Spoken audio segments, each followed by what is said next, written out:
कहानी का नाम सच्ची दौलत। बहुत समय पहले की बात है।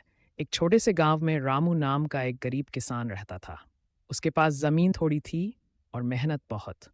वह हर दिन सुबह जल्दी उठकर खेतों में काम करता, लेकिन फिर भी मुश्किल से 2 वक्त की रोटी जुटा पाता।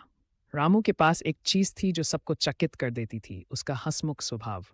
चाहे कितना भी कठिन दिन हो, रामू हमेशा मुस्कुराता रहता। गांव वाले अक्सर कहते, रामू, तुम्हारे पास तो कुछ नहीं है, फिर भी इतना खुश कैसे रहते हो? रामू मुस्कुरा कर कहता, सच्ची दौलत मन की शांति है और वो मेरे पास है। गांव के बाहर एक अमीर जमींदार रहता था, ठाकुर साहब।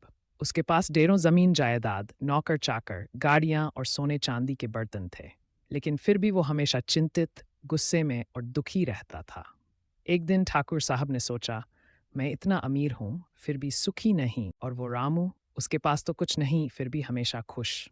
ठाकुर साहब ने रामू को अपने महल बुलाया और कहा, रामू, मुझे बताओ तुम्हारी खुशी का राज क्या है? मैं तुम्हें जितना चाहो पैसा दूंगा, बस मुझे भी वैसी ही खुशी दे दो।